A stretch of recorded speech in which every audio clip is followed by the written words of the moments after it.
जी बिस्मिल्लाहिर्रहमानिर्रहीम। नाज़रीन, इस वक्त आप देख रहे होंगे कि हम हैंडीक्राफ्ट का एक यहाँ पे शॉप है, वहाँ पे हम बैठे हुए हैं। हमें ये जगह बड़ी खूबसूरत लगी, तो ये हाजी साहब की एक शॉप है, तो हम इस पे बैठ के, उन्होंने बड़ी इनायत की हम पे कि हमें चेयर्स भी छोटी छोटी दे दी। ये उनके अपने हाथ से कुछ बनाए हुई चीज़ें हैं, और भी आप चीज़ें देख रहे हैं।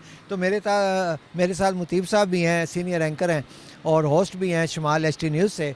तो आज हम ये जो क्लाइमेट चेंज है, मौसमियाती की तब्दीली है, इस पर थोड़ा सा इनसे बात करेंगे कि मुतीब साहब ये बताएं कि ये जो इतने नुकसानात हो रहे हैं, लैंड स्लाइडिंग आ रही है, क्लाउड ब्रस्ट हो रहा है, ये नई यानी कि अब ज़्यादा शुरू सुनने में आ रहा है। पहले तो कभी कभी हम क्लाउड ब्रस्ट का सुनते थे, अभी ये आए दिन जिससे नुकसानात हो रहे हैं। बुनेर देखें, सवाद देखें, ये सारी चीज़ें होंगी, सैलाब आ रहे हैं। तो इस बारे में आप कुछ अवाम को बताएंगे ये क्या हो रहा है, किस तरह से सारा कुछ हो रहा है? थैंक यू सरदार साहब, आपने मेरे से ये क्वेश्चन पूछा। सबसे पहले तो मैं ये कहना चाहूँगा कि हम लोगों को ये जो ग्लोबल वार्मिंग की हम बात कर रहे हैं, क्लाइमेट चेंज की हम बात कर रहे हैं, क्लाउड बर्स्ट की बात कर रहे हैं, या इसके नुकसानात की हम बात कर रहे हैं, सबसे पहले ज़रूरत इस चीज़ की है कि हम आम आवाम को ये समझाएं कि क्लाइमेट चेंज क्या है, क्लाउड बर्स्ट क्या है, ग्लोबल वार्मिंग क्या है। जिस तरह से दुनिया में ये फिनोमेना काफ़ी टाइम पहले से क्लाइमेट चेंज का चल रहा है, लेकिन इस पे इतना काम ना होने की वजह से, इतनी डिस्कशन ना होने की वजह से हम लोगों ने इस पे कोई खातिर ख्वाह तवज्जो नहीं दी। अच्छा, ये आप अपनी बात इधर से याद रखिएगा कि ये तो पाकिस्तानी हम लोगों की आदत नहीं बन गई कि हमारे पास कोई मसला आ जाता है या आने वाला होता है तो हम उस पर ऑलरेडी कोई तैयारी नहीं करते। ऑलरेडी पहले हम उसका मुकाबला करने के लिए या उससे बचने के लिए कोई ऐसे इकदाम नहीं उठाते।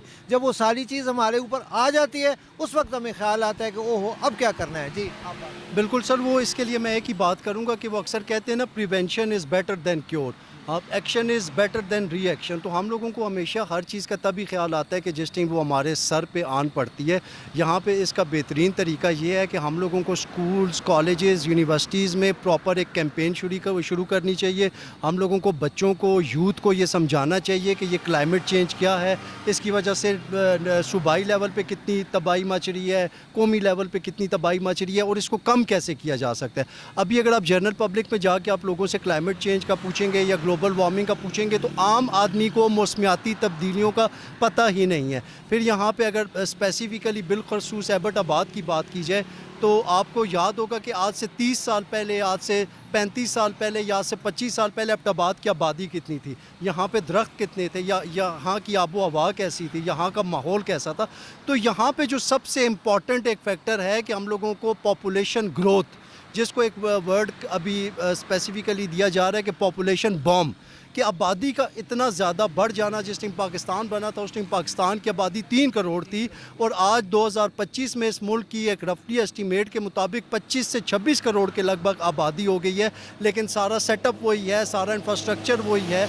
और उसके साथ साथ इंटरनेशनल लेवल पे बात की जाए, जितने भी बड़े ममालिक हैं वहाँ पे इंडस्ट्रियल रेवोल्यूशन के बाद, सनती इनकलाब के बाद जो नेशनल एटमॉस्फेयर है वो बड़े बुरे तरीके से हिट हुआ है, जिसमें हमारी ओजोन लेयर बड़ी मुतासिर हुई है। उसके अलावा हमारा टेम्परेचर बढ़ा है, ग्लोबल वार्मिंग की वजह से एनुअली टेम्परेचर बढ़ा है। लेकिन उसका जो ज़्यादा नुकसान है वो पाकिस्तान, ऑल्दो के इंडस्ट्रियलाइजेशन के हवाले से हम बहुत पीछे हैं, सनती तरक्की के हवाले से हम बहुत पीछे हैं, लेकिन हम रिसीविंग एंड पे हैं। हमारे यहाँ पे हिमालयाज़ के ग्लेशियर्स मेल्ट हो रहे हैं, उसके साथ साथ लैंड स्लाइडिंग हो रही है। उसके बाद अभी आपने सवात में देखा, बुनेर में देखा, अभी आप लंगला में यहाँ पे चक्कर लगा के आए हैं। तो ये सारी वो चीज़ें हैं कि जिनसे आने वाले वक्त में बड़ा ख़तरनाक किस्म का न सिर्फ KPK को बल्कि पूरे पाकिस्तान को नुकसान हो सकता है। तो इसका मैं समझता हूँ कि ये जो दरख्त, जो ये जंगल कटाई वाला जो माफिया है, ये एक मैं आसान अल्फाज में बोल रहा हूँ कि जो लोग चोरी से जंगल काटते हैं, गैर कानूनी तौर पर जंगल काटते हैं, और इससे सारा इम्पैक्ट ज़्यादा नहीं हो रहा हमारा। असल में सर सबसे बड़ा मसला ये है ना कि हम लोग एक चीज़ तक, आप ये मेरी बात से एग्री करेंगे कि महदूद है। हम लोग सिर्फ अपना छोटा मफाद देखते हैं। मुझे कुछ पैसे मिल रहे हैं तो मैंने वो पैसे ले लेने हैं, उसके लिए मुझे दरख्त काटने पड़े, दरख्त बेचने पड़े या कुछ भी करना पड़ा तो वो मैं कर लूँगा। एक मिसाल दे रहा हूँ समझाने के लिए कि जबकि हम लोगों को ये देखना चाहिए कि हमारे उस दरख्त काटने से या एक छोटे से माली मफाद के लिए नेचर किस तरह मुतासिर हो रही है, हमारा एनवायरनमेंट किस तरह से डैमेज हो रहा है। दूसरी तरफ गवर्नमेंट के डिपार्टमेंट्स बने हुए हैं, गवर्नमेंट को भी चाहिए कि कोई प्रॉपर पॉलिसी बनाए।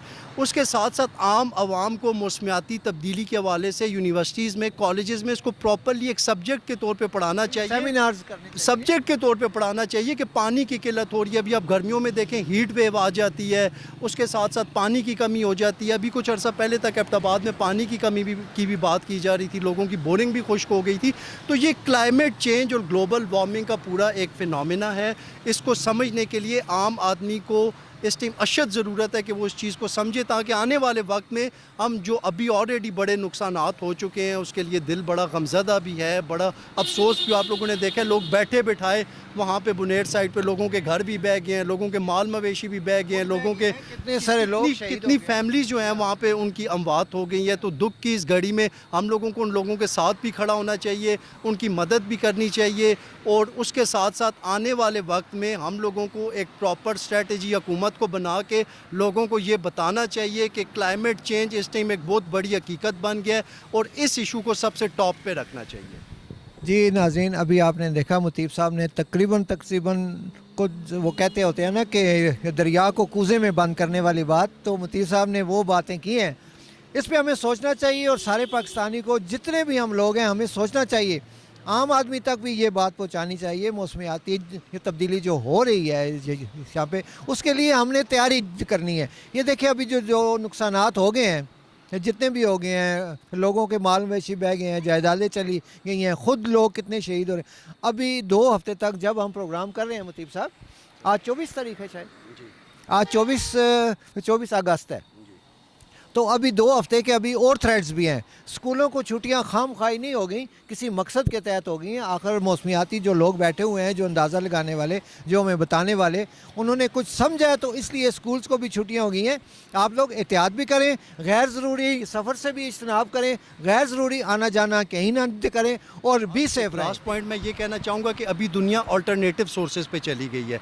ये जो पोल्यूशन का एक फैक्टर है, इसको कम करने के लिए हुकूमत को चाहिए कि ये जो ग्रीन एनर्जी है इसको प्रॉपरली इम्प्लीमेंट किया जाए। अल्टरनेटिव एनर्जी के जो रिसोर्सेज हैं, सोलर एनर्जी है, ग्रीन एनर्जी है, जितने भी अल्टरनेटिव रिसोर्सेज हैं उनको यूज़ करना चाहिए। और ये जो बढ़ती हुई आबादी है, पॉपुलेशन ग्रोथ के हवाले से हम लोग कब बात करेंगे, इस चीज़ को कब हम सीरियस लेंगे, मुझे तो ये समझ नहीं आ रही।